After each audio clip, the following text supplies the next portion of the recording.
صاف تھوڑا سا وضاحت کریے نا، آواز صاف آ رہی نہیں آتی. صاف آ رہی ہے مفتی صاحب آواز؟ ٹھیک، اگر بیچ میں کچھ بھی ہے تو مجھے بول دیجیے. جی بالکل انشاءاللہ. نحمدہ و نصلی علی رسول کریم، اما بعد.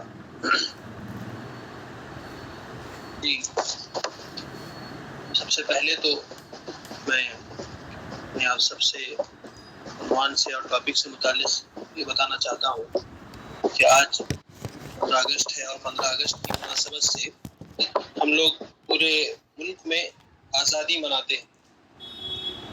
تو آزادی کے پیچھے آپ سب کو علم ہے کہ انگریزوں کا ایک دور چلا، ایک پیریڈ چلا، جس میں وہ لوگ جو ہے یہاں پہ حکومت کی. پھر وہ جب چھوڑ کے چلے گئے تو اس جانے کو ہم آزادی کہتے ہیں. تو ہم جو ہے اس کو سمجھیں گے، تھوڑا سا پہلے سمجھیں گے کہ ہندوستان میں یعنی انگریز آئے کیسے، اور پھر وہ انگریزوں کے دور میں مسلمان اس پورے دور میں کس طریقے سے ان سے جو ہے لڑتے رہے، اور کس طریقے سے اپنی شریعت کو اور اپنے رائٹس کو ڈیفینڈ کرتے رہے، اس بارے میں سمجھیں گے. پھر آزادی کے بارے میں، اور پھر آخر میں یہ بات کہ وہ آزادی مل گئی تو اب کرنا کیا ہے، کیوں بار بار اس کو ہم یاد کر رہے ہیں، اپنے ملک کے اعتبار سے بھی اور اپنے مذہب کے اعتبار سے. پہلی بات یہ ہے کہ ہمارے ملک میں ہندوستان جو ہے نا، ایک ایسا ملک ہے جس ملک کی تعریف بہت ہوئی. یعنی یہ دھرتی اور یہ ملک بہت اچھا ملک ہے، یعنی دوسرے ممالک کے کمپیریزن میں بہت اچھا ملک ہے. آب و ہوا کے اعتبار سے، بہت ساری چیزوں کے اعتبار سے بہت ساری کوالٹیاں ہیں. نبی علیہ السلام نے بھی حدیثوں میں تعریف کی. اس ملک میں جو اسلام آیا وہ فرسٹ سینچری میں آیا، اسلامک کیلنڈر کے حساب سے، ہجری کیلنڈر کے حساب سے. فرسٹ سینچری میں تقریباً 80 یا 90 ہجری کے وقت میں جو ہے اسلام آیا. جب یعنی حکومت کے طریقے سے جو آیا وہ بتا رہا ہوں. حکومت کے طریقے سے سب سے پہلے جو ہے وہ سندھ کے پاس، جو ابھی پڑوس ملک میں پاکستان میں وہ ایریا پڑتا ہے، وہاں پہ سب سے پہلے حکومت قائم ہوئی مسلمانوں کی. وہاں سے اسلام شروع ہوا. پھر 200-300 سال تو ایسے ہی چلے. اس کے بعد پھر محمود غزنوی رحمۃ اللہ علیہ آئے تقریباً 400 ہجری کے بعد. پھر انہوں نے تھوڑا گجرات تک، یہ جو ہمارا گجرات ہے وہاں تک وہ آ گئے تھے حکومت لے کر کے. پھر اس کے بعد 100 سال کے بعد غوری سلطنت آئی جو دلی تک بھی آ گئی. اس طریقے سے پھر اسلامی حکومت شروع ہوئی، اور یہ اسلامی حکومت بہت عرصہ چلی. اگر ہم اوورآل دیکھیں گے تقریباً 1000 سال اور 1100 سال ہو جاتے. لیکن اگر مین دہلی سے جو حکومت ہوئی اگر اس کو دیکھیں گے تب بھی ہم 600 سے 700 سال دلی سے اس ہندوستان پہ مسلمانوں نے حکومت کی. اچھا دور گزرا. اور پھر آخر میں جو خاندان ایک کے بعد ایک آتے تھے، آخر میں مغل خاندان والے آئے اور مغلیہ خاندان والے. تو اسی میں جو مشہور بادشاہ ہیں جن کے نام آپ سب سنے ہوں گے، بابر ہے، اس کے بعد ہمایوں ہے، اس کے بعد اکبر ہے، اور اس کے بعد جو ہے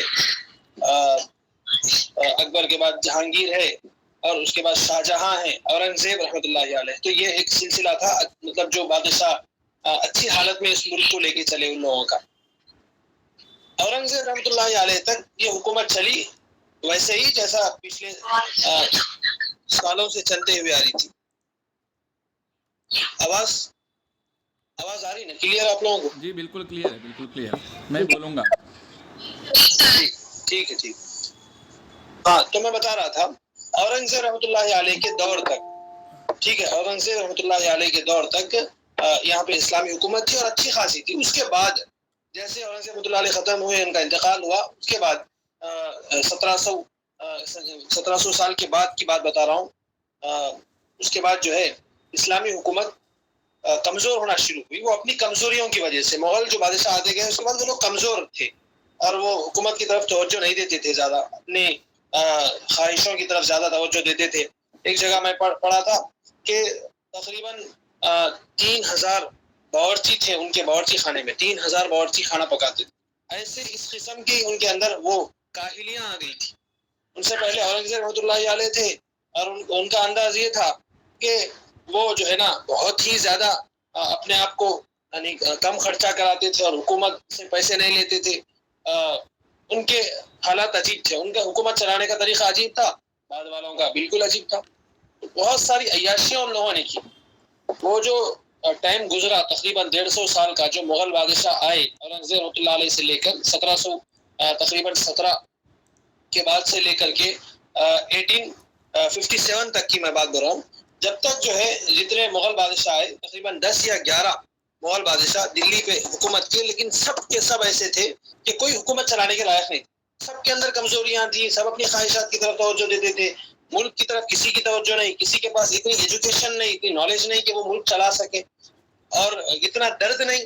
چلیے نالج نہیں ہے، ایجوکیشن نہیں ہے، درد تو ہو کم سے کم. درد اگر آدمی کے اندر ہوگا تو وہ نالج والوں کو لے کے آئے گا، حکومت چلائے گا. لیکن وہ بھی نہیں، نہ درد تھا نہ صلاحیت تھی. بہرحال اس طریقے سے وہ لوگ کمزور تھے. اب اسی موقع پہ وہاں پہ یعنی یہ تو ہم نے سن لیا کہ کس طریقے سے ہم اپنی غلطیوں کی خاطر ڈاؤن میں جا رہے ہیں، حکومت ہماری ختم ہونے جا رہی. انہی وقتوں میں بلکہ اس سے بھی پہلے انگریز جو ہے وہ اس ملک پہ آ گئے تھے. وہ اپنی جو ہے تجارت اور بزنس کرنے کے لیے آئے تھے. اب وہاں پہ یورپ میں جب انقلاب آیا اور وہ لوگ جو ہے پوری دنیا میں پھیلنا شروع ہوئے، اس لیے کہ یورپ میں ان لوگوں کو جو ہے کارخانے بنانا ہے، بڑی بڑی فیکٹریاں لگانا ہے، لیکن مزدور یورپ میں نہیں ملیں گے. اگر ملیں گے بھی کیوں نہیں ملیں گے؟ اس لیے کہ لوگوں کی خواہش پڑھنے کی ہو رہی تھی اس وقت میں، اور اگر ملے بھی تو بہت خرچہ کرنا پڑے گا. تو یہ بھی ایک ریزن تھا جس کی وجہ سے وہ لوگ چاہتے تھے کہ چلو ایسے ملکوں میں جائیں گے جہاں وہاں پہ جا کے جیسے ہندوستان ہے، افریقہ ہے، ایسے ملکوں میں جا کے کمپنیاں قائم کریں گے اور وہاں کے لوگوں کو ہم نوکری پہ رکھ لیں گے. ایک ریزن یہ بھی تھا. دوسرا ریزن یہ بھی تھا کہ ہندوستان کا چونکہ نام تھا اور ہندوستان کے کی جو ہے نا ایک اچھی پہچان تھی کہ یہ جو ہے سونے کی چڑیا جیسے بولتے. مسلمانوں نے ہی اس کو یعنی سونے کی چڑیا ہم یہ کہہ سکتے ہیں کہ بننے میں مسلمانوں کا بہت بڑا ہاتھ ہے. اس کو بنانے میں یعنی اس کو، کیونکہ مسلمان جب اس ملک پہ آئے تھے تو انٹرنیشنل پالیٹکس کا ان کا ایکسپیرینس تھا اور بہت ساری چیزیں وہ لے کے آئے جس کی وجہ سے اس کو اور بہت چمکایا ان لوگوں نے ہندوستان میں. تو وہ بھی ایک بات شامل تھی کہ انگریز جو ہے ہندوستان میں رہنا چاہتے تھے. آہستہ آہستہ وہ لوگ جو ہے کمپنی قائم کی اور کمپنی کے ذریعے سے کلکتہ وغیرہ میں کمپنی قائم کی اور وہاں سے وہ لوگ ممبئی بھی جو سمندری علاقے، ساحلی علاقے ہیں جو سمندر کے ذریعے سے جہاں تک پہنچا جا سکتا ہے، ممبئی ہے، چنئی جس کو پہلے مدراس بولتے تھے، تو یہ علاقوں میں وہ لوگ آنا شروع ہوئے اور اپنی کمپنیاں قائم کرنا شروع کریں. اور کمپنیاں قائم کرنے کے لیے وہ وقت کے جو بھی گورنمنٹ رہتی تھی ان لوگوں سے بولتے تھے کہ دیکھیے ہمیں اپنی کمپنی کی سیفٹی کے لیے اپنی پرائیویٹ فوج رکھنا ہے. تو وہ اپنی پرائیویٹ فوج بھی پالنا شروع کیے اور وہی پرائیویٹ فوج میں نوکری کے لیے ہمارے مسلمان ہندو یعنی ہندوستانی بھائی بھی چلے جاتے تھے، چاہے وہ مسلمان ہو چاہے ہندو، نوکری کرنے کی. اس طریقے سے انہوں نے اپنی فوج اپنی اور ایک جو ہے نا پرائیویٹ سلطنت وہ ڈیولپ کرنا شروع کیے وہ لوگ، اور آہستہ آہستہ قدم بڑھانا شروع کیے. پھر وہ بنگال میں سب سے پہلے ان لوگوں نے بنگال کے بادشاہ کو ہرا دیا. بنگال میں وہ لوگ آئے تھے، بنگال کے بادشاہ کو ٹیکس دے کے کمپنی قائم کی، اپنی فوج بنائے، بنگال کے بادشاہ کو ہرا دیے. اور ہرانے میں ان کا وہی طریقہ کہ کسی کو خرید لینا اور بغاوت کروا لینا. میر جعفر نام کا ایک وزیر تھا، اس کو خرید کے وہ لوگ بغاوت کر کے آگے بڑھے. تو یہ ان کی پہلی سب سے بڑی پلاسی کا مارکا بولتے اس کو، پہلی جنگ تھی جس میں وہ لوگ کامیاب ہوئے اور آگے بڑھے. اس طریقے سے پھر جو ہے نا آہستہ آہستہ آگے بڑھ رہے ہیں. اور یہاں پہ یعنی ہمارے ساؤتھ کے ایریا میں ٹیپو سلطان رحمۃ اللہ علیہ کے خاندان کی حکومت تھی، ان کے والد کی حکومت تھی، پھر ٹیپو سلطان رحمۃ اللہ علیہ حکومت کر رہے تھے. تو یہاں بھی ان لوگوں کی وہی کوشش تھی کہ یہاں بھی قبضہ کرنا ہے. وہ لوگ آہستہ آہستہ دلی تک جا رہے تھے. تو ان کے لیے بڑی رکاوٹیں جو تھی اس وقت میں، ایک تو نواب سراج الدولہ، یہ میں 18 سینچری کی بات کر رہا ہوں، 50 سے لے کر کے 18 کے شروع ہونے تک کی بات میں بتا رہا ہوں، ختم ہونے تک کی، کہ اس دوران میں یہ 50 سال کے درمیان میں یہ چیزیں ہو رہی تھی. وہ آگے بڑھنے کے لیے جو ہے وہاں پہ بنگال میں ایک بادشاہ کو ختم کر دیے. یہاں پہ ٹیپو سلطان رحمۃ اللہ علیہ سے جنگیں ہوئی. 1799 میں ٹیپو سلطان رحمۃ اللہ علیہ سے وہ جنگ ان کی ختم ہوئی. یہاں پہ بھی وہی ہوا کہ کسی کو خرید لی اور خرید کر کے وہ جنگ جیت گئے. تو اس طریقے سے وہ لوگ ہندوستان میں قبضہ کرتے ہوئے دلی تک آ رہے تھے. اور دلی کی سلطنت کو وہ نہیں چھیڑ رہے تھے. جو مغل بادشاہ ہے نا مین، اس کو نہیں چھیڑ رہے تھے. مغل بادشاہ کو اس لیے نہیں چھیڑ رہے تھے کہ مغل بادشاہ سب سے بڑا بادشاہ سمجھا جاتا تھا، تو اس کے اوپر حملہ کر دینا تو بہت بڑا جھمیلا سر پہ ڈال لینا تھا ان کے لیے. تو وہ لوگ اس کو نہیں چھیڑ رہے تھے. باقی سائڈوں میں جو بادشاہ تھے جن کی حیثیت یا اسٹیٹ لیول کی تھی، تو ان لوگوں کو وہ ختم کر رہے تھے. تو ان کی جو ٹکر تھی، بڑی ٹکر جو ہوئی وہ نواب سراج الدولہ سے ہوئی وہاں پہ بنگال میں.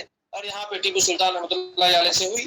وہ اپنی سازشوں کے ذریعے سے، اپنی مکاریوں کے ذریعے سے ان کو خرید کر کے وہ اور آگے بڑھ گئے.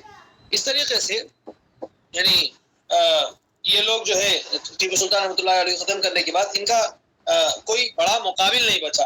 لے دے کے مرہٹا قوم تھی جو غیر مسلم اس میں زیادہ تھے زیادہ تر، بلکہ وہ قوم کو شروع کرنے کا کام بھی غیر مسلم ہی کر لیے تھے، ہندو جو ہے نا کرے تھے. تو وہ مرہٹا قوم تھی، لیکن وہ لوگ بھی اتنا زیادہ کلیئر نہیں تھے کہ ہمیں انگریز سے لڑنا ہے. وہ کلیئر نہیں تھے. ان کا تھا کہ ہمارے کو اپنی حکومت ہے، بس وہ اب انگریزوں کے ساتھ مل کے کرنا پڑے تو وہ کریں گے. تو اب انگریز جو ہے نا اور آگے بڑھنا شروع کیے. 1800 کے بعد کی میں بات بتا رہا ہوں. ایسا وقت آیا کہ 1800 کے بعد جو ہے 1820 یا 21 کی بات ہے، یہ لوگ دلی پہ بھی حملہ کر دیے اور دلی تک پہنچ گئے. وہاں پہ شاہ عالم کی حکومت تھی. اس کو انہوں نے جو ہے وہ وقت کا جو بادشاہ تھا اس کو بولا کہ ہم آپ کو نہیں اتاریں گے، آپ بادشاہ رہیے. پیپر یعنی اس حساب سے کہ صرف سائن کرنا ہے، دستخطیں لینا ہے، اس حساب سے آپ بادشاہ رہیے، ورنہ تو حکومت تو ہماری چلے گی. آپ بادشاہ ہیں، حکومت ہماری چلے گی. اس طریقے کا انہوں نے ایک اگریمنٹ لکھا لیا، جس کا مطلب یہ تھا کہ اب سارے یعنی جتنے بھی علاقے تھے جس کو انگریز جیت کے آئے تھے وہ سارے علاقے اب ہمارے ہی ہیں، ہماری چلے گی. بادشاہ صرف نام کا ہے، اس کو لال قلعے میں ہی رہنا ہے، بس اس کے علاوہ کچھ نہیں کرنا ہے. تو یہ آہستہ آہستہ ہو گیا. جب یہ ساری چیزیں ہوئی اور انگریز جو ہے وہ انڈائریکٹلی اس طریقے سے یہاں تک پہنچ گئے، تو یہ ساری چیزیں علماء محسوس کر رہے تھے. اس کا ریئیکشن کیا میں آپ کو بتاؤں گا، ابھی آپ سنتے جائیے یعنی سیاسی اعتبار سے کیا کیا ہوا. اس کے بعد جو ہے یہ موقع کی تلاش میں تھے کہ کس طریقے سے ہم یہ لال قلعے کا جو نام کا ہی بادشاہ ہے نا اس کو بھی ختم کرنا، لال قلعہ پورا ہمارے انڈر میں آ جانا، تبھی تو حکومت جو ہے نا وہ 100% انگریزوں کی کہلائے گی نا. تو وہ بھی انتظار میں تھے. اب اپنا جو ہے یہ جو بادشاہ تھا لال قلعے کا، اس کی حالت یہ تھی کہ اس کے پاس کچھ ارننگ نہیں تھی، کچھ پیسہ آنے والا نہیں. حکومت کے یعنی جتنے بھی لوگ ہیں اور رعایا ہے، جنتا ہے، ان لوگوں کا ٹیکس جو آتا تھا وہ بھی انگریز وصول کر رہے ہیں. تو اب لال قلعے میں کچھ بھی پیسہ آنے کا نہیں ہے. تو ہوتا یہ تھا کہ انگریز جو ہے نا وہ ٹیکس دیتے، وہ وظیفہ دیتے تھے، وہ تنخواہ دیتے تھے بادشاہ کو تنخواہ دیتے تھے، پلس بادشاہ کے وہ جو بھی دیکھ ریکھ کرنے والے ہیں لال قلعے میں. بادشاہ کے شہزادے تھے بہت زیادہ، یعنی تقریباً 600-700 سے زائد شہزادے تھے، بلکہ زیادہ ہی تھے. تو اتنے شہزادوں کی وظیفہ وغیرہ وہ جو ہے نا دیتے تھے تاکہ وہ لوگ کھا پی کے رہ سکیں لال قلعے میں. تو انگریز کی تنخواہ پہ ہندوستان کا بادشاہ رہ رہا ہے، یہ حالت ہو گئی تھی ان لوگوں کی. تو آپ سمجھیے کہ یعنی مسلمانوں کی حکومت ختم ہی ہو گئی بس نام کی. اب یہی چلتا رہا اور آخر بادشاہ بہادر شاہ ظفر ہیں، وہ بھی تقریباً 20 سال لال قلعے کی گدی پہ بیٹھے، اور ان کا بھی کام یہی تھا کہ وہ غزلیں پڑھتے تھے، شعر شاعری ہوتی تھی، باقی کچھ نہیں ہو سکتا تھا. حکومت چلانے کی کوئی طاقت ان کے ہاتھ میں نہیں. 1857 تک یہ سب چلتا رہا. 1857 میں ایک بغاوت ہوئی، بڑی بغاوت، اس کو ہم جو ہے نا بات کریں گے بعد میں. تو بغاوت جب ہوئی، اس بغاوت میں بادشاہ کا بھی نام آیا. یعنی بغاوت میں انگریز جب وہ بغاوت کے اوپر ان لوگوں نے بغاوت کے اوپر کاروائی شروع کی کہ بغاوت کس نے کی ہماری گورنمنٹ کے خلاف. مختلف جگہوں پہ ہوئی تھی اس وقت میں بغاوت، تو سب جگہ وہ گئے اور گرفتاریاں کی اور ان لوگوں کو مارے. تو اسی وقت میں یہ نام آیا کہ بہادر شاہ ظفر جو وقت کے حاکم ہیں اور دلی کی سلطنت پہ بیٹھے ہوئے ہیں، جن کی اگرچہ حکومت لال قلعے تک ہی ہے لیکن وہ بھی بغاوت میں شریک. جب یہ نام آیا تو اب جو ہے ان لوگوں نے، انگریزوں نے لال قلعے سے بہادر شاہ ظفر اور ان کے پورے خاندان کو نکال دیا کہ آپ باغی ہیں، آپ نے ہماری گورنمنٹ کے خلاف سازش کی ہے، لہذا گرفتار کر کے ان کو بھیج دیا گیا کالے پانی کی طرف. بہرحال اس طریقے سے یہ داستان ختم ہو گئی. جو رہا سہا نام کا بادشاہ تھا وہ بھی ختم ہو گیا 1857 میں.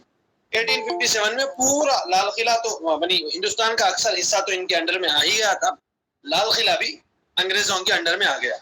اس طریقے سے 1857 میں یہ لوگ پورا چھا گئے. اب 1857 میں ایک اور تبدیلی یہ بھی ہوئی کہ یہ جو میں بتایا تھا کہ یہ لوگ کمپنی بنا کے آئے تھے ایسٹ انڈیا کمپنی کے نام سے، یہی یعنی بنگال میں. تو وہاں سے پرائیویٹ فوج کے ذریعے سے وہ ڈیولپ ہوئے اور پھر آہستہ آہستہ پورے ہندوستان پہ چھا گئے. تو حکومت جو ہے نا وہ ایسٹ انڈیا کمپنی کی حکومت کہی جاتی تھی. پھر اس کے بعد جو ہے 1857 میں جو اصل یعنی برٹش گورنمنٹ کی جو رانی تھی اس وقت میں ملکہ وکٹوریا نام تھا اس کا، تو اس نے یہ کمپنی کے ہاتھ سے ہندوستان لے لیا اور ڈائریکٹ وہ رول کرنا شروع کر دی 1857 سے. تو آپ یہ کہہ سکتے ہیں کہ 1857 سے پہلے کا بھارت جو تھا نا وہ کمپنی کے جو انگریز تھے اونرز وغیرہ ان لوگوں نے اس پہ قبضہ کیا تھا، اور پھر 1857 کے بعد ڈائریکٹ گورنمنٹ پہ اس پہ قبضہ کر لیا. لیکن ایسا نہیں ہے کہ 1857 سے پہلے گورنمنٹ کا سپورٹ نہیں تھا سپورٹ بہت حد تک. یعنی برٹش گورنمنٹ کی میں بات کروں، برٹش گورنمنٹ انڈائریکٹلی انوالو تھی 1857 سے پہلے حکومت پہ قبضہ کرنے میں، اور جتنے بھی یہاں پہ فسادات ہوئے، جتنے بھی مار دھاڑ ہوئی، سب میں انڈائریکٹلی وہ لوگ شریک تھے 1857 سے پہلے برٹش گورنمنٹ. لیکن نام تھا ایسٹ انڈیا کمپنی کا، کیونکہ وہی شروعات کی تھی. 57 کے بعد اب وہ ڈائریکٹ ملکہ کی حکومت، جو ملکہ وکٹوریا ہے اس کی حکومت یہاں پہ شروع ہوئی، اور پھر وہ 1947 تک چلی. 1947 میں پورے طور پر باضابطہ طور پر یہاں سے وہ انگریز چلے گئے، اور برٹش گورنمنٹ جو ڈائریکٹ رول کر رہی تھی ہندوستان میں وہ ختم ہو گیا 1947. تو یہ تھی جو ہے داستان آپ کی سیاسی اعتبار سے کہ کس طریقے سے ہندوستان میں سیاسی ہلچل ہوئی. اب آپ دیکھیے جب تک حکومت، اب میں تھوڑا سا یعنی اپنے جو علماء ہیں اور مسلم قائدین ہیں، مسلم لیڈرز ہیں، ان کے تھوڑے جو ہے کارنامے ہم سنیں گے. جب تک حکومت مسلمانوں کے ہاتھ میں تھی اور بادشاہ بھی اچھا تھا جیسے اورنگزیب رحمۃ اللہ علیہ، جب تک تو علماء مطمئن تھے، جو بھی علماء تھے وہ مطمئن تھے، اور جو لیڈرز تھے وہ اورنگزیب کے ساتھ تھے اور وہ اس کا سپورٹ کر رہے تھے. حکومت جہاں بانی میں اس کے ساتھ تھے، حکومت چلانے میں ساتھ دے رہے تھے. جیسے جیسے حکومت گرنا شروع ہوئی تو اس وقت میں علماء کیا کر سکتے تھے؟ مسلمانوں کی حکومت تھی تو جو نصیحتیں وہ کر سکتے تھے، علماء کا جو طبقہ تھا، اہل علم کا جو طبقہ تھا، اہل دین کا جو طبقہ تھا، نصیحتیں کرتے تھے. جیسے شاہ ولی اللہ رحمۃ اللہ علیہ کی بات اگر آپ کر سکتے ہیں کہ یہ لوگ کیا کرتے تھے اس وقت میں، جو بھی علماء ان کے علاوہ تھے وہ لوگ، ان کا کام یہ تھا کہ حکومت کو لیٹرز کے ذریعے سے یا مل کر کے بادشاہ کو نصیحت کرنا، سمجھانا کہ آپ شریعت پہ آئیے، آپ جو ہے حکومت کو سیریس لے لیجیے اور اس کو اچھے طریقے سے چلائیے. اور جو لیڈرز تھے وہ بھی اپنے تئیں کوشش کرتے تھے، لیکن اگر نہیں ہوا تو پھر وہ ہٹ کے بغاوت کر دیتے. کئی ایسے لیڈرز تھے جو یعنی گورنمنٹ میں ساتھ میں ہیں اورنگزیب کے، لیکن اورنگزیب کے جانے کے بعد جب حکومت گرنا شروع ہوئی، وہ لوگ حکومت چلانے کے لائق نہیں رہے، تو وہ لوگ جو ہے نا اپنی اپنی الگ حکومت ڈال لیے، یا پھر وہ حکومت چھوڑ کے چلے گئے، اپنے علاقے کے نواب بن کے رہ گئے.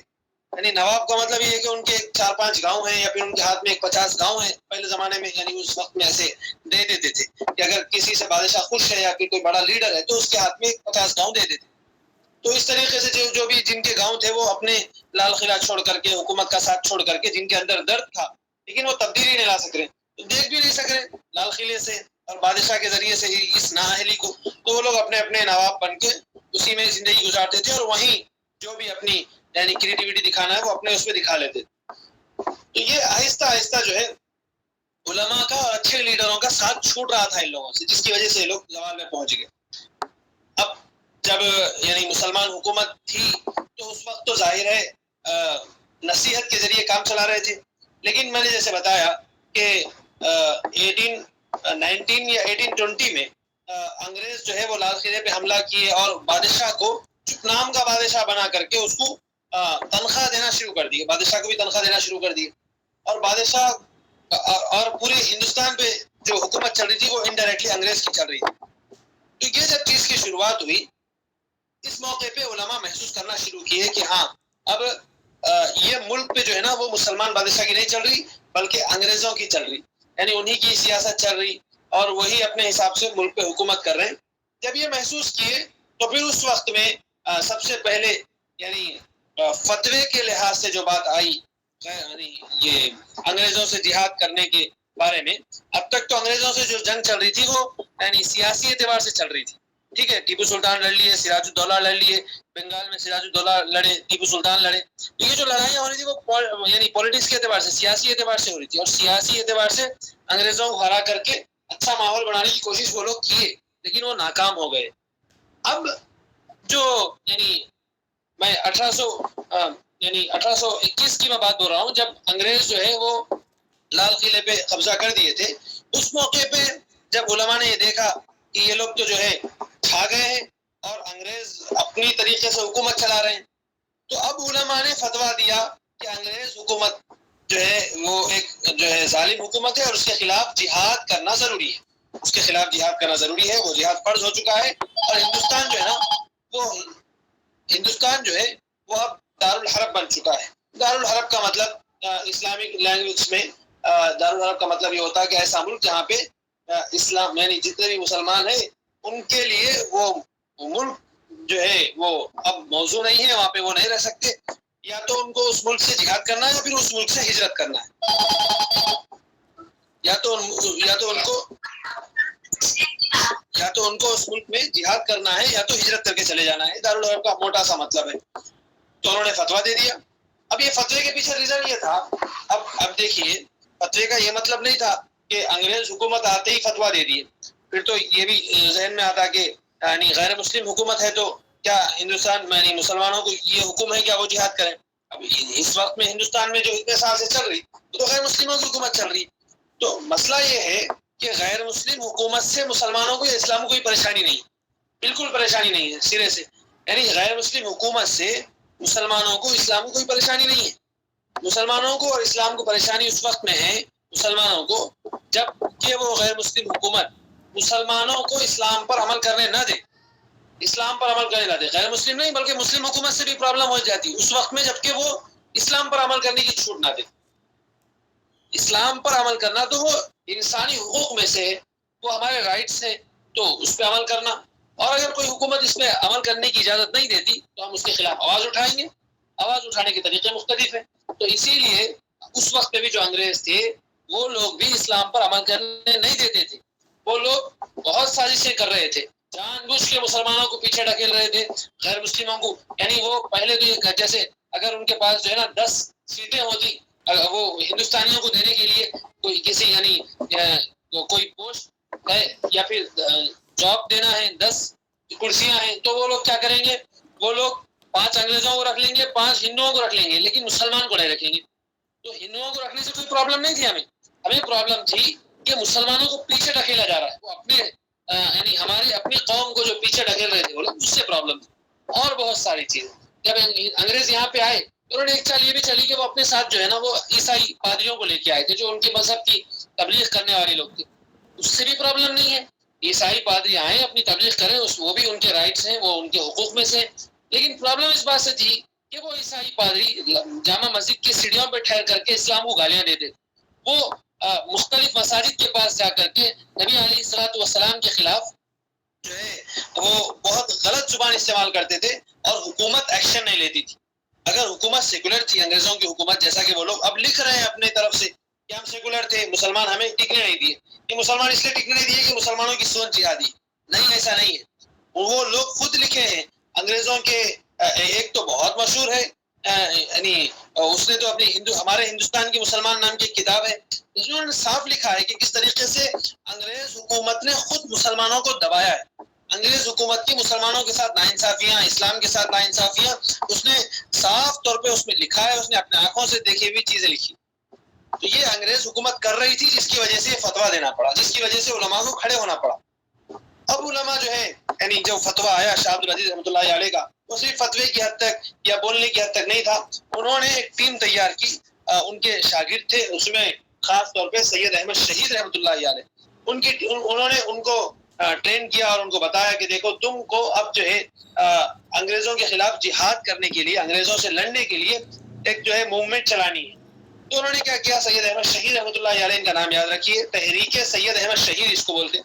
سید احمد شہید رحمۃ اللہ علیہ یہ 1786 میں پیدا ہوئے اور 1831 میں ان کا انتقال ہوا. یہ اور ان کے ساتھ 2 بہت بہترین لوگ تھے مولانا شاہ اسماعیل شہید رحمۃ اللہ علیہ اور مولانا عبد الحی رحمۃ اللہ علیہ. یہ جو 2 لوگ تھے یہ بھی ان کے ساتھ ہو گئے. 2 بہترین مقرر تھے اچھی تقریر کرتے تھے. ان کو ساتھ میں لے کے وہ اب قافلہ نکلا ان کا. اب یہ جو قافلہ نکلا یہ تقریباً 50 لوگ تھے ابتدا میں. اور ان کا مقصد انہوں نے پہلے ٹارگٹ کیا کہ ہم پہلے چند سال جو ہے ہم کیا کریں گے. 1818 میں یہ نکلے تھے. 1818 میں ان کی ابتدا ہوئی تھی. تو انہوں نے کیا کیا پہلے تو یو پی اور بہار کا علاقہ بنگال کا علاقہ یہ سارے علاقے میں انہوں نے جو ہے سفر کیا ہے اپنے قافلے کے ساتھ. 50 سے شروع ہوئے تھے اور بڑھتے بڑھتے چلے گئے. تو یہ قافلے کے ساتھ انہوں نے سفر شروع کیا. ہر گاؤں پہنچتے تھے. وہاں پہ سب سے پہلا کام ان لوگوں کی اصلاح کرتے تھے. کیونکہ یہ جو 100 سال حکومت کا گزرا جس میں حکومت کمزور ہو گئی, وہ کمزوری کی وجہ سے عوام بھی کمزور ہوئی. اس کمزوری کی وجہ سے دین میں بھی کمزوری آئی, معاشرت میں بھی کمزوری آئی, سماج بھی مسلمانوں کا ٹوٹ گیا. بہت خرابیاں, بہت جو ہے یعنی اسلام کے خلاف چیزیں مسلمانوں کے اندر گھس گئی. تو اس کی بھی اصلاح کرنا تھا, تو وہ کام پہلے انہوں نے کیا. اور یہ جہاں بھی جاتے تھے وہ تقریریں کرتے تھے, لوگوں کی اصلاح کرتے تھے, لوگوں کو دین پہ لانے کا کام کرتے تھے, اور لوگوں سے بات چیت میں رہتے تھے, ان سے دوستی کرتے تھے, ان کو قریب کرتے تھے. تو یہ جو تحریک چل رہی تھی, اب انہوں نے صاف طور پہ اس وقت میں یہ جو یو پی گئے, بہار گئے, بنگال گئے, اتنا بڑا دورہ کیا, اتنے پورے عرصے میں یہ کبھی بھی جہاد کا ذکر نہیں کیا. یہ کبھی بھی اپنے یہ نہیں بولے کہ یعنی اوپنلی یہ نہیں بولے کہ ہم لوگ نکلے ہیں ٹیم بنانے کے لیے, کیونکہ اگر بولیں گے تو انگریزوں کی حکومت ہے, انگریز تو پھر گرفتار کر لیں گے. یہ پورا کرنے کے بعد پھر یہ حج چلے گئے. حج جانے کے بعد وہاں پر بھی وہ رہے, اور پھر انٹرنیشنل لیول پہ انہوں نے دیکھا کہ ہم کس سے مدد لے سکتے ہیں. جب ہم جہاد کے لیے نکلیں گے تو انٹرنیشنلی ہم کس سے مدد لے سکتے ہیں, وہ بھی انہوں نے اچھی طریقے سے غور کیا. پھر اس کے بعد یہ سرحدی علاقے میں آئے, یعنی جو پشاور کا علاقہ ہے, جہاں جو پہاڑی علاقہ ہے, وہاں پر وہ آئے اور وہاں پہ جو ہے متوجہ ہوئے 1826 میں وہ وہاں پہ چلے گئے. اور وہاں پہ یعنی تقریباً 1500 کی تعداد تھی ان لوگوں کی جو وہاں پہ جڑے تھے. اس کے بعد اب یہ بہت جگہوں پہ گشت کر کے, بہت جگہوں, بہت گاؤں کو پھر کر کے, بہت علاقوں کو پھر کر کے اپنی تعلقات بنائے تھے. تو لیٹرز اور خط لکھ کر کے ان لوگوں کو یاد دلایا انہوں نے کہ دیکھو ہم سب نے اسلام کی حفاظت اور اسلام پر جینے مرنے کے لیے اپنے عزائم کیے تھے, آپ لوگوں کو یاد ہوگا. اب وقت کا تقاضا یہ ہے کہ ہم لوگ یہاں سے جہاد کا آغاز کر رہے ہیں. ہم لوگ یہ چاہتے ہیں کہ ہم سب سے پہلے تو پنجاب میں اس وقت میں, یہاں پہ ایک بات یاد رکھیے, پنجاب میں اس وقت میں سکھوں کی حکومت تھی, اور سکھ بھی اس وقت میں مسلمانوں پہ ظلم کر رہے تھے. تو انہوں نے کہا کہ پہلے تو ہم جو ہے نا سکھوں سے تھوڑا لڑیں گے تاکہ مسلمانوں پہ ظلم ختم ہو جائے. پھر ہم اس کے بعد ہمارا دوسرا جو اسٹیپ ہوگا وہ ہوگا کہ ہم انگریز کو ہندوستان سے بھگانے کی کوشش کریں گے تاکہ اسلام پر عمل کرنے کی ہمیں آزادی مل جائے. تو وہ وہاں پہ شروعات کیے لوگوں کو جوڑنے کی. پھر وہاں سے جہاد بھی ہوا ان لوگوں کا, لیکن وہاں پہ ایک سازش, جیسے میں نے بتایا کہ انگریزوں کی عادت تھی سازش کرنا, تو وہ لوگ سازش کیے کسی طریقے سے. وہاں کے جو مسلمان تھے لوکلز وہاں کے, ان لوگوں کے ذہنوں میں بات بھر دی کہ یہ الگ فرقے والے ہیں, یا ایسے ہیں ویسے ہیں. فرقہ واریت کی جو سوچ ہے, یعنی الگ الگ فرقہ, مسلمانوں میں یہ فرقہ وہ فرقہ. حالانکہ سید احمد شہید رحمۃ اللہ علیہ یہ بولتے تھے کہ ہم اسلام کے نام پہ جمع ہوں گے, لیکن انگریزوں نے اتنا وہاں کے لوکلز میں بھر دیا کہ یہ تمہارے فرقے کے نہیں ہوتے, وہ الگ فرقے کے, یہ ہے وہ ہے. بس یہ باتوں کے چکر میں وہاں کے جو لوکل پٹھان تھے, پٹھان علاقے, پٹھان قوم تھی وہاں پہ رہنے والی, وہ لوگ بھڑک گئے. اب وہ لوگ بولے کہ بھائی ہاں یہ لوگ مسلمان ہیں کہ کافر ہے, کہ ان لوگوں کا فرقہ گوسا ہے. اس طریقے کی سوچ ان لوگوں کے ذہنوں میں آئی, اور وہ لوگ خود ان لوگوں کو کمزور کرنا شروع کر دی. اپنے مسلمان بھائیوں کو تحریک سید احمد شہید رحمۃ اللہ علیہ, جو ایک بہت انقلابی, بلکہ آپ سمجھ سکتے ہیں کہ آزاد ہندوستان میں یعنی یہ غلام ہندوستان جو اس وقت میں تھا, اس وقت میں دو بڑی بڑی تحریکیں تھی جو انٹرنیشنلی وہ امپیکٹ چھوڑ سکتی تھی. اس میں یہ ایک سید احمد شہید رحمۃ اللہ علیہ کی تحریک تھی, جس کو انہوں نے ناکام بنا دیا. وہاں پہ بہت سارے لوگ چھوڑ کے چلے گئے ان لوگوں کو, کیونکہ ان کے ذہنوں میں ڈاؤٹس آ رہے تھے, اور بہت سارے لوگوں کو وہاں کے پٹھان مار دیے. پھر اچانک ایک دن جو ہے وہی جو میں بتایا تھا کہ سکھوں کی حکومت تھی, انہی حکومت میں سے ایک یعنی وہ جو رنجیت سنگھ اس وقت میں بادشاہ تھا, اس کا بیٹا 20,000 کی فوج لے کر کے ان کے پاس لڑنے کے لیے آ گیا. جب لڑنے کے لیے آیا تو جو ہمارے امیر تھے اس وقت کے سید احمد شہید رحمۃ اللہ علیہ, ان کے ساتھ تقریباً 300 لوگ تھے. کب تک لڑتے وہ 300 لوگ؟ آخرکار وہ جو ہے اس وقت میں شہید ہو گئے. 300 کے 300 لوگ شہید ہو گئے, اور وہی ان کی داستان ختم ہو گئی. تحریک سید احمد شہید رحمۃ اللہ علیہ کی جو مین تحریک تھی وہاں پہ ختم ہوئی. ان کے علاوہ بھی جو ان کے ماننے والے فالوورز تھے جو ادھر ادھر بکھرے ہوئے تھے, اس وقت میں نہیں تھے, وہ لوگ وہاں پہ رہے اور پھر چلاتے رہے, لیکن وہ جو اصل جان تھی تحریک میں وہ اس وقت ختم ہو گئی. بعد میں جو بچے کچھ لوگ تھے وہیں پہ موومنٹ چلاتے رہے اپنی طرف سے. صادقان صادق پور کے نام سے ان لوگوں کا ذکر ہے ہسٹری میں, لیکن وہ ایک لمبی بات ہو جائے گی. بہرحال ہم مین چیزوں کو ذکر کرتے ہوئے چل رہے ہیں. پھر یہ میں آپ کو بتایا یہ جو چیزیں ہو رہی 1831 میں حضرت سید احمد شہید رحمۃ اللہ علیہ کو ختم کر دیا گیا. 1818 سے لے کے 31 تک یہ چلا, ان کا دور چلا, اور ان کی جدوجہد چلی, جس میں بہت سارے علماء ہیں, مسلم قائدین ہیں, مسلم نواب ہیں جو اپنے نواب گیری چھوڑ کر کے ان کے ساتھ ہو گئے, اپنی مال و دولت چھوڑ کر کے ان کے ساتھ ہو گئے. اس کے بعد بہت حد تک خاموشی رہی ہندوستان میں. 1857 میں پھر ایک واقعہ ہوا میرٹھ میں 57 میں میں بتایا تھا کہ لال قلعے پہ مسلمان بادشاہ ہے, باقی ہندوستان پہ انگریز چھائے ہوئے ہیں. 57 میں جو ہے انگریزوں نے ایک بدماشی میرٹھ میں کی کہ وہ جو یعنی گنز تھے اس وقت میں, ان میں یعنی گائے کی چربی اور خنزیر کی پگ کی چربی, گائے اور خنزیر کی چربی انہوں نے اس پہ لگائی. تو وہ جو لگائی اس کا یعنی مقصد یہ تھا انگریزوں کا ستانا مسلمانوں کو اور غیر ہندوؤں. ہندو گائے کی چربی سے تکلیف میں آئیں گے, کہہ رہے ہماری گائے کو قربان کر کے لوگ چربی لگا رہے ہیں, چربی یوز کر رہے ہیں. مسلمان خنزیر سے چڑھیں گے کہ خنزیر مسلمانوں کے لیے ناپاک ہے. تو یہ جو چیز تھی وہ جو ہے جب ہندو مسلم جو میرٹھ کی بات کر رہا ہوں, میرٹھ میں فوجی چھاؤنی تھی انگریزوں کی, اور وہاں پہ جو ہے انگریزوں کے فوج میں مسلمان اور ہندو بھی کام کرتے تھے. میں بتایا تھا کہ وہ اس میں جوائن ہو جاتے تھے تنخواہ کے لیے. تو وہاں پہ ہندو مسلم بھی تھے, لیکن ان کو تکلیف ہوئی, پھر وہ لوگ کیا کیے, بغاوت کر دی. اتنی بغاوت کہ وہ لوگ جو ہے پوری میرٹھ کی فوجی چھاؤنی جو تھی اس میں جتنے انگریز تھے سب کو چن چن کے مار دی. اس وقت سب کو چن چن کے مار دی. تو یہ جو واقعہ ہوا اس وقت میں ایک بغاوت پھوٹ پڑی. اس وقت میں پورے ہندوستان میں جہاں جو کوئی اپنی ایڑی چوٹی کا زور لگا سکتا تھا, جتنا پاور تھا اور اس کے اندر درد تھا, اس نے انگریزوں کے خلاف ایکشن لیا. جھانسی کی رانی کا آپ نے سنا ہوگا, لکشمی بائی جس کا نام تھا, اس نے بھی اسی وقت میں جب یہ ہوا اس نے اسی وقت میں جو ہے اس نے بھی بغاوت کر دی. اس نے بھی اپنی جتنی بھی طاقت تھی اس نے اس طاقت کے ساتھ یہ اعلان کر دیا کہ میں انگریزوں سے لڑ رہی ہوں. اس وقت میں جنرل بخت خان نام کا ایک بہت اچھا سپہ سالار تھا, بہت اچھا فوجی تھا. وہ بہادر یعنی جو لال قلعے کا جو اصل بادشاہ تھا بہادر شاہ ظفر, جو زیادہ کچھ کرتا نہیں تھا, لیکن وہ اس کا وزیر جو ہے نا وہ درد والا تھا. اس نے کہا کہ ہم بھی جو ہے بغاوت کریں گے, ہم بھی انگریزوں سے لڑیں گے. اس نے بھی اعلان کر دیا اور وہ بھی اپنی فوج کے ساتھ انگریزوں سے لڑنا شروع کر دیا. بلکہ وہ دلی پہ قبضہ بھی کر لیا تھا, دلی پہ قبضہ بھی کر لیا تھا. لیکن پھر انگریز جو ہے وہ دلی پہ آ کر کے قبضہ کر کے وہ جنرل بخت خان کو ہرا دیے. وہ جنرل جو ہے وہ اپنی جان بچا کر کے چلے گیا بہرحال. جھانسی کی رانی سے بھی انگریزوں نے لڑ کے اس کو بھی ختم کر دیا.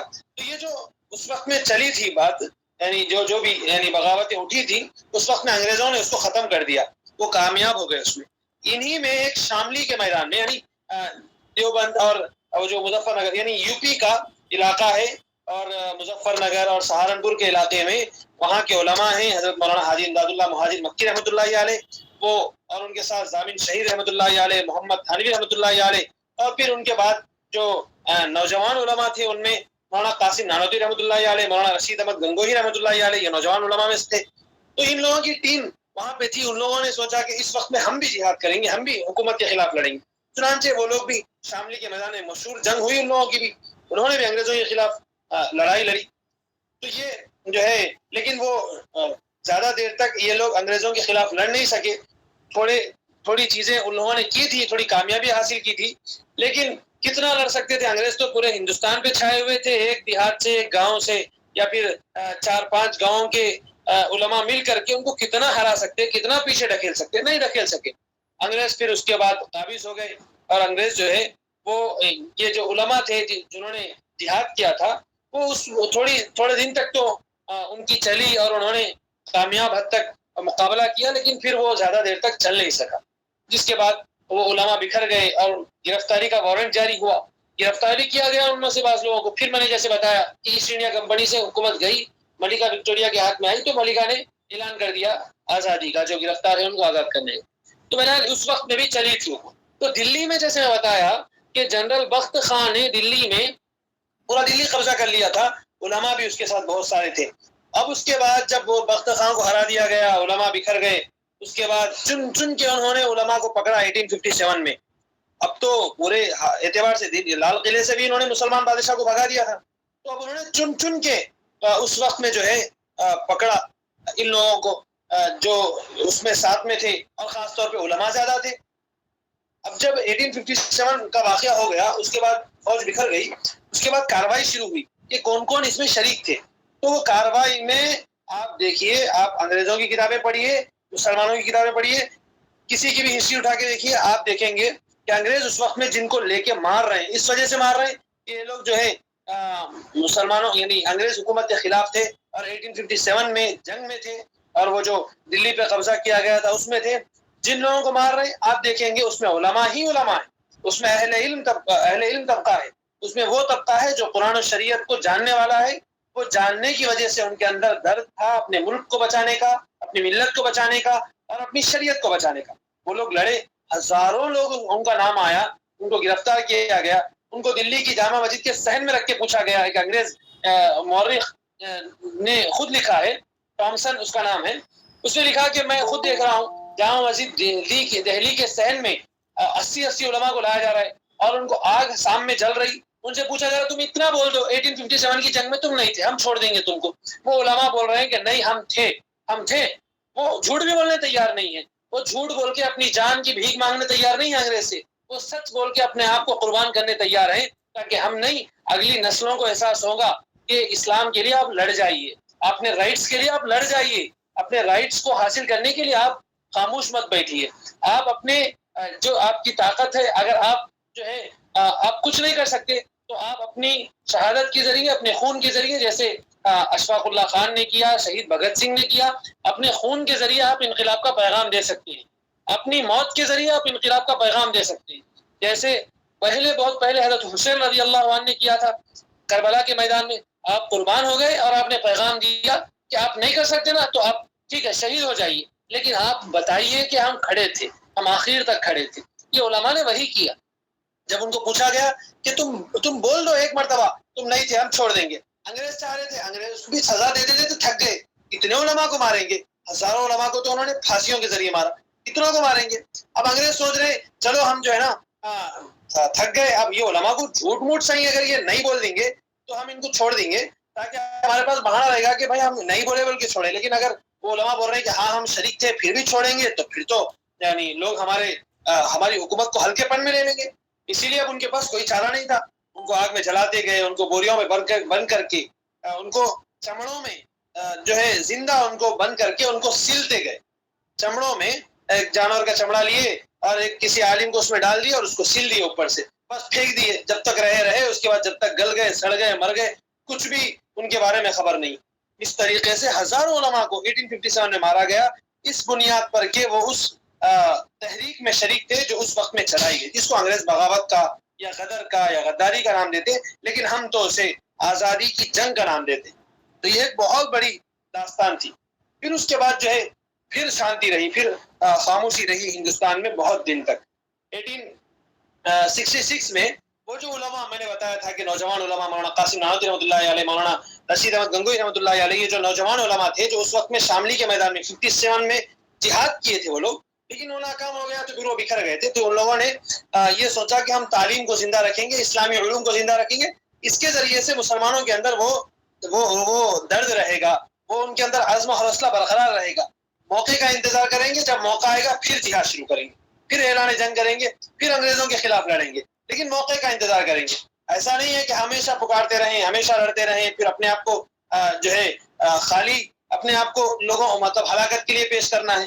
تو وہ صحیح موقع کے انتظار میں وہ جو ہے پلاننگ کرنا شروع کر دیے کہ ہم کیا کریں گے, ایجوکیشن پہ فوکس کر لیں گے, اور خاص طور پر اسلامک ایجوکیشن پہ. اور اسی وقت میں بعض ایسے لوگ تھے, سر سید احمد, جنہوں نے علی گڑھ مسلم یونیورسٹی کو اسٹیبلش کیا.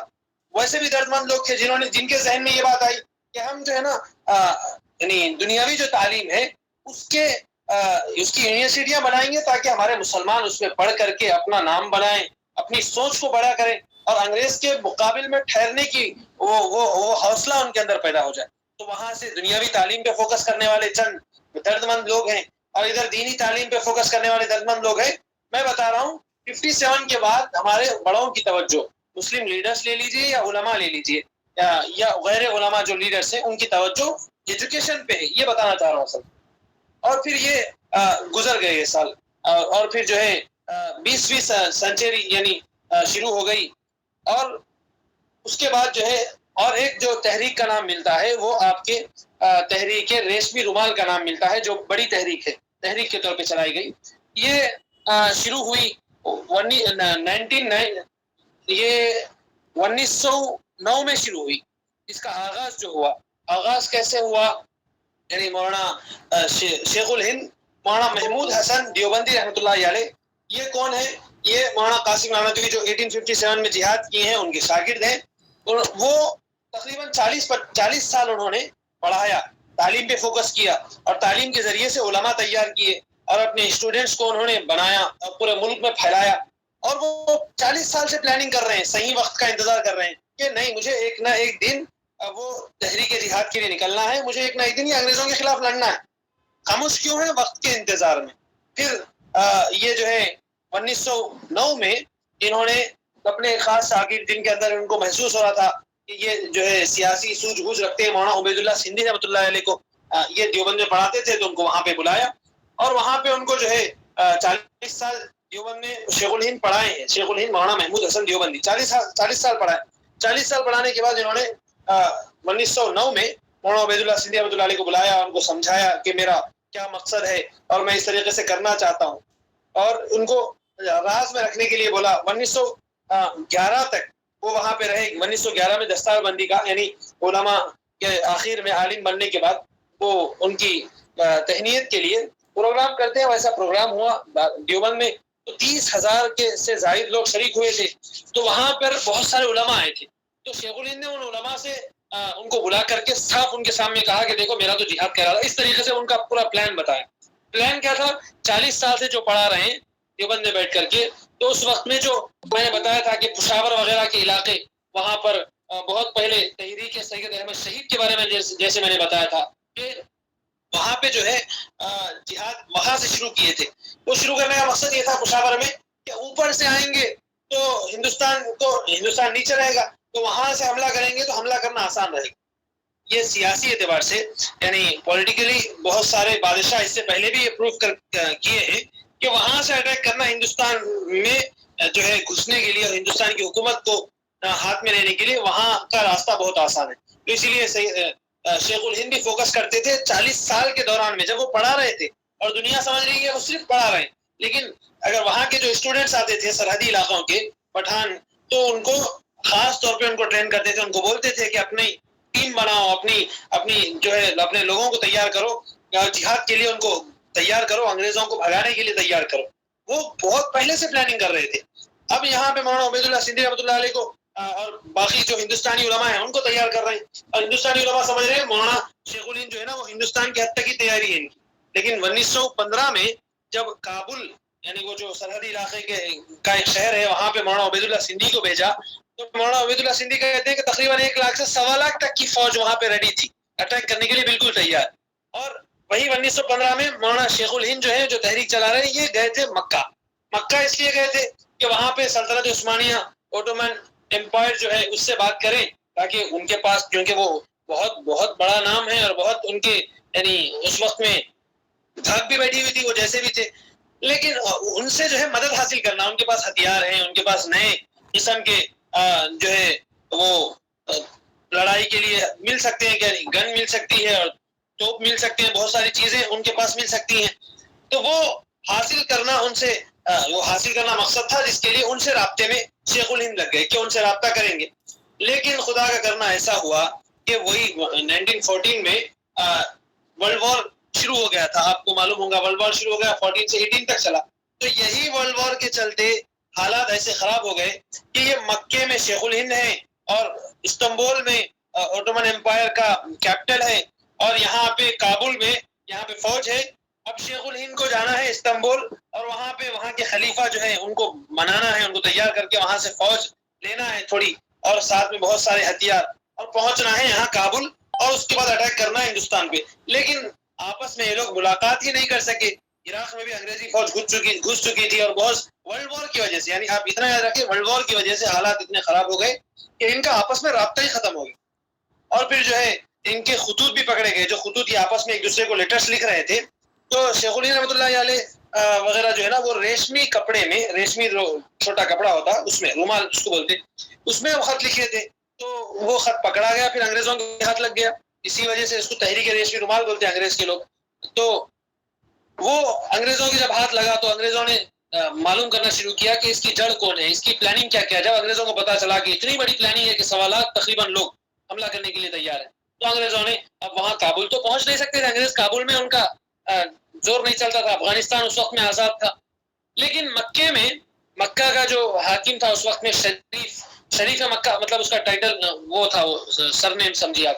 تو شریف مکہ کو انہوں نے آرڈر دیا وہ شریف مکہ بک چکا تھا، اس کو آرڈر دیا کہ تمہارے پاس وہاں شیخ الہند ہے جو ایک بہت بڑی موومنٹ چلا رہے ہیں، ان کو گرفتار کرو. لہٰذا انہیں وہاں گرفتار کر لیا گیا اور ان کی گرفتاری کے ساتھ ہی یہ تحریک کی داستان جو ہے وہ تقریباً ختم ہو گئی. تو بہرحال یہ ساری چیزیں ناکام ہوئی، لیکن سنانے کا مقصد یہ ہے کہ درد اتنا ہمارے بڑوں میں تھا، انہوں نے کبھی اپنے آپ کو روکا نہیں، کبھی انہوں نے اپنے آپ کو اس مقصد سے، اس مشن سے غافل نہیں کیا. پھر اس کے بعد جو ہے اب یہ کلیئر ہو گیا تھا. اچھا، یہ جو مولانا عبید شیخ الہند جو تحریک چلا رہے تھے، یہ تحریک شیخ الہند یا تحریک ریشمی رومال، اس وقت میں مولانا ابوالکلام آزاد، مولانا محمد علی جوہر جو تحریک خلافت کے بہت بڑے روح رواں تھے، یہ لوگ بھی مولانا شیخ الہند سے بہت رابطے میں رہتے تھے. مولانا ابوالکلام آزاد کہتے ہیں کہ میں رات دیوبند آتا تھا، صبح صبح چلے جاتا تھا. اور مولانا عبید اللہ سندھی کہتے ہیں کہ میں دلی میں مولانا ابوالکلام آزاد کے ساتھ کئی بیٹھکیں میں بیٹھتا تھا اور بات چیت ہوتی تھی ہماری. تو یہ علماء مولانا ابوالکلام آزاد ہیں یا مولانا محمد علی جوہر ہیں یا مولانا حسین احمد مدنی جو شیخ الہند کے خاص شاگرد تھے، وہ اس تحریک میں وہ بھی شامل تھے. اور شیخ الہند کی عمر کا اب آخری حصہ چل رہا ہے، ان کا انتقال بس یعنی 1919 میں شاید ان کا انتقال ہو گیا. اس کے بعد وہ زیادہ دن تک یعنی یہ گرفتار ہونے کے بعد وہ پھر 3.5 سال جیل میں رہے، اس کے بعد 6 مہینے باحیات رہے، اس کے بعد ان کا انتقال ہو گیا. لیکن جو ینگ پیڑھی تھی، جو بعد کے علماء تھے، انہوں نے محسوس کیا کہ اب جو ہے نا ہم نے تحریکیں چلائی لیکن تحریکیں کامیاب نہیں ہوئی. اسی وقت میں جو ہے ایک اچھا پلیٹ فارم علماء نے سوچا، جمعیت علماء ہند کے نام سے علماء جو ہے ایک پلیٹ فارم پہ جمع ہوئے اور انہوں نے یہ پلیٹ فارم اس لیے بنایا جمعیت علماء ہند کا کہ ہم اس پلیٹ فارم کے ذریعے سے ہم جو ہے نا وہ اب جنگ نہیں کریں گے، ہم اپنے حکومت یعنی وہی اہنسا جیسے گاندھی جی نے کہا، اسی طریقے سے جمعیت علماء ہند کا یہ مقصد یہی ہے کہ ہم حکومت سے جنگ نہیں کریں گے لیکن حکومت کے خلاف رہیں گے اور ان کو احساس دلائیں گے کہ ہم تمہاری نہیں مان رہے. اور اسی وقت میں کانگریس بھی اسی وقت میں شروع ہوئی. کانگریس کا اصل جو ٹائم جو قائم ہوئی کانگریس وہ 1885 میں، اس وقت میں کانگریس قائم ہوئی، لیکن وہ انگریزوں نے قائم کی تھی تاکہ کانگریس میں ہندو مسلم جڑے اور انگریزوں کے ہندوستانیوں کو انگریزوں سے قریب کریں. کانگریس کے اوپر 3 دور گزرے، 1885 سے 19 تک. 1885 سے لے کے جو کانگریس تھی نا، وہ کانگریس انگریزوں کی حمایت میں تھی، انگریزوں کو سپورٹ کرنا چاہتی تھی. پھر اس کے بعد کانگریس کے اوپر ایک دور آیا 1905 کی میں بات بول رہا ہوں، کانگریس میں بغاوت شروع ہوئی. بعض لوگ یہ بولنا شروع کرے کہ ہم انگریزوں کی حمایت کیوں کر رہے ہیں. یہ لڑائی جھگڑا چلتا رہا 1919 تک، 1919 تک یہ لڑائی جھگڑا چلتا رہا. آخرکار 1919 میں کانگریس پوری کی پوری انگریز مخالف ہو گئی. اسی وقت میں گاندھی جی بھی ہندوستان آئے اور گاندھی جی بھی کانگریس جوائن کر لی.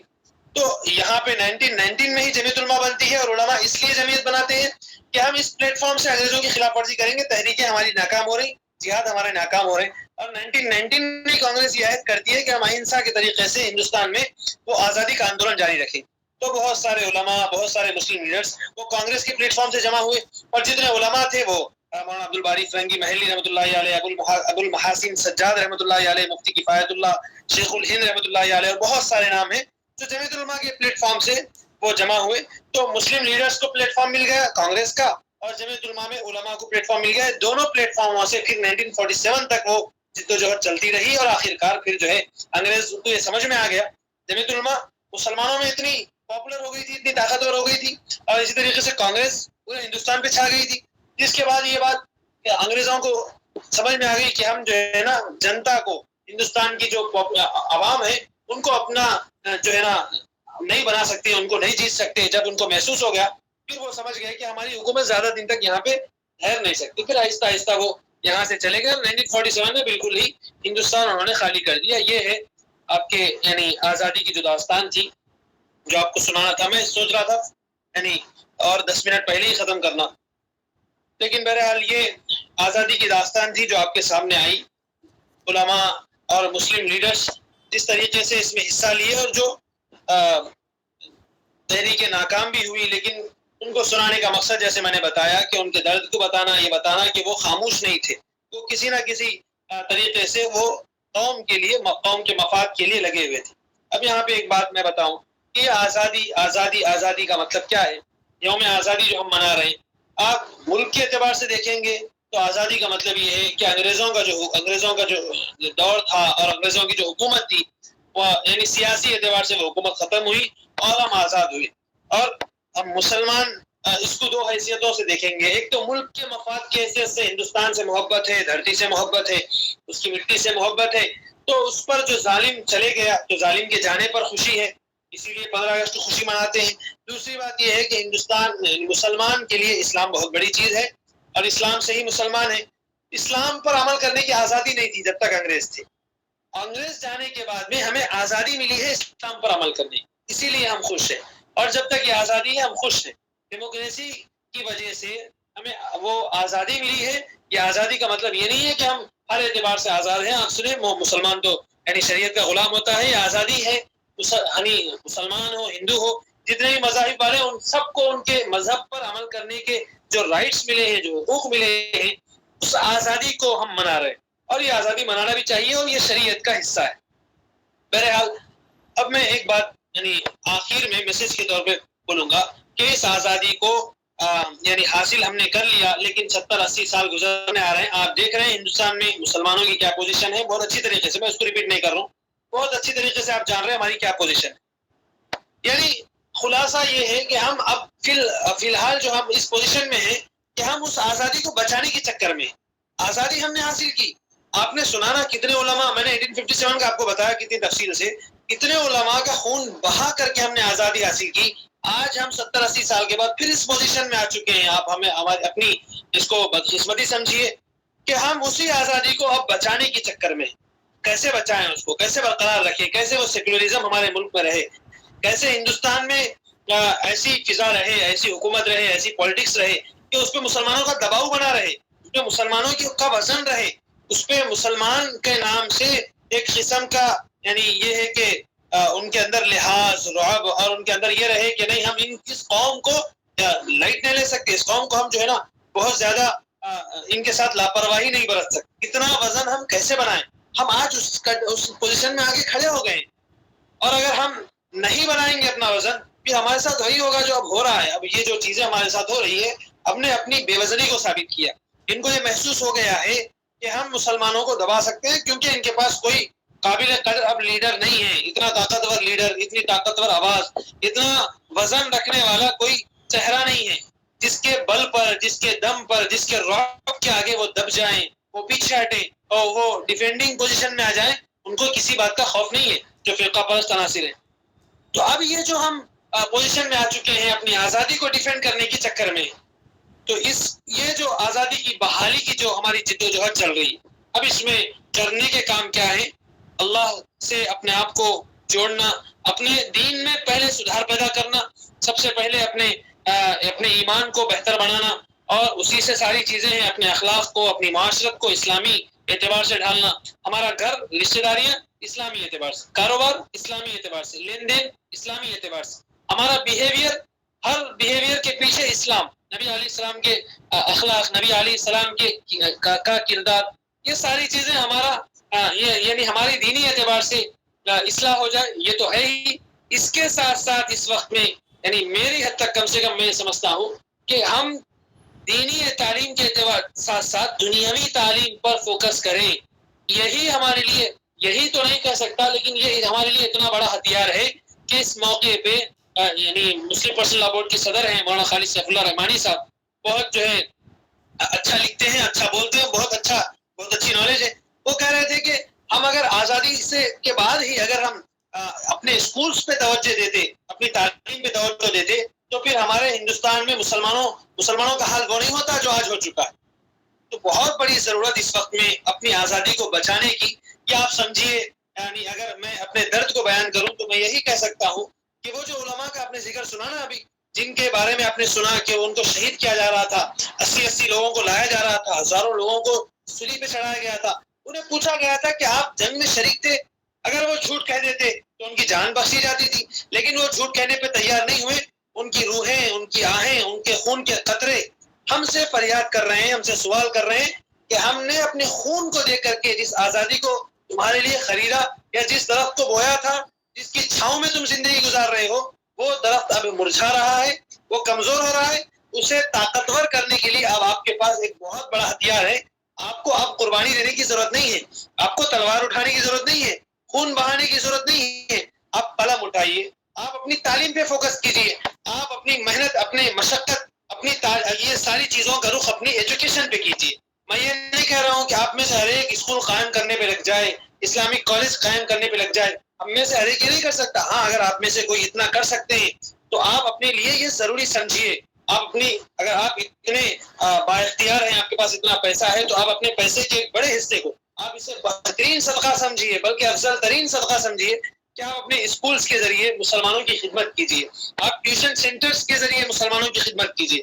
اگر آپ یہ نہیں کر سکتے, بہت آسان کام آپ کے سامنے کرنے کا یہ ہے کہ آپ خود کی تعلیم بہتر کرنے کے ساتھ ساتھ اپنے گھر کے بچوں کو ہمیشہ یہ یقین دلائیے, آپ جو ہے U P S C clear کر سکتے ہیں, آپ آگے جا سکتے ہیں, آپ آئی پی ایس بن سکتے ہیں, آپ بہت بڑے آفیسر بن سکتے ہیں, آپ قوم اور ملت کی خدمت کر سکتے ہیں. اس بات پہ اپنے بچوں کو ابھاریے, اپنے گھر پہ ماحول بنائیے. تو میں یہی پیغام سمجھتا ہوں اپنی پوری بات کا, یا پھر اس وقت میں جو کرنے کا کام ہمارے لیے ہے, مسلم قوم کے لیے, مسلم امہ کے لیے, اس وقت میں ہندوستان میں ملت اسلامیہ ہندیہ کے لیے کرنے کا کام یہی ہے کہ وہ سب سے زیادہ اپنی تعلیم پہ فوکس کرے. وہ اپنے بہت سارے مسلمان ہمارے شادیوں میں, بیجا رسومات میں, بیجا فنکشنز میں لوگوں کے دکھانے کے لیے, لوگوں کی برابری کرنے کے لیے اتنا پیسہ پانی کی طرح بہا رہے ہیں. اس وقت میں اگر ہم اس پیسے کو بچا کر کے, آپ کے خاندان کے چند لوگ ناراض ہو رہے ہیں صرف اس وجہ سے کہ آپ کوئی بڑا شادی خانہ بک نہیں کر رہے, آپ اسٹیٹس مینٹین نہیں کر رہے, ارے آپ اس ناراضگی کو برداشت کر لیجئے, اللہ آپ سے راضی ہو جائیں گے, اللہ ان کو راضی کر لیں گے. اگر ان کی ناراضگی حق ہوگی تو اللہ ان کو راضی کر لیں گے, اگر وہ نہ حق ہوگی تو آپ کو ان کی رضامندی کی چکر میں پڑنے کی ضرورت نہیں ہے. آپ ان کی ناراضگی جھیل لیجئے, لیکن آپ اپنی شادیوں کے بیجا خرچوں کو کم کر کے, اپنی تقریبات کے, اپنے فنکشنز کے اور اپنے بہت سارے بیجا خرچوں کو کم کر کے آپ کوشش کیجئے کہ آپ کے خاندان کی تعلیم سدھر جائے. اگر آپ کی خاندان کی تعلیم اچھی ہے, کسی پڑوسی کے, کسی جاننے والے دور کے قریب کے رشتہ دار بچوں کی تعلیم پہ فوکس کر لیجئے. شاید یہی یہ چھوٹے چھوٹے جو ہم پودے لگائیں وہ آگے چل کر کے ایسے بنے کہ ان کے ذریعے سے ہمارے ملک کی جو جمہوریت ہے, ڈیموکریسی ہے, اس کی بحالی ہو. اور جو آزادی, جیسے میں نے پھر سے کہا, بار بار کہا, کہ جس کے لیے بہت بڑے لوگوں کے خون بہے ہیں, اس آزادی کو بحال رکھنے کے لیے, اس کو باقی رکھنے کے لیے یہ ہمارے بچے کام آئیں. اسی لیے ہم سب کو اس بارے میں کوشش کرنا ہے, اور یہی جو ہے اس موقع سے آپ کے سامنے بات رکھنی تھی. اللہ تبارک و تعالی جو اس میں اچھی باتیں تھی وہ اللہ تبارک و تعالی کی طرف سے ہیں, اور وہ جو ہے اللہ تبارک و تعالی اس پر عمل کرنے کی توفیق نصیب فرمائے. اور اس موقع سے میں جو 5 منٹ زیادہ لے لیا, میں اس سلسلے میں آپ سے جو ہے معافی کا خواستگار ہوں. بہرحال اللہ تبارک و تعالیٰ کہیں اور سنی گئی باتوں پر عمل کرنے کی توفیق نصیب فرمائے. اس سلسلے میں جو باتیں آئیں, اگر آپ لوگوں کو کچھ سوال جواب ہے تو وہ کر لیجیے.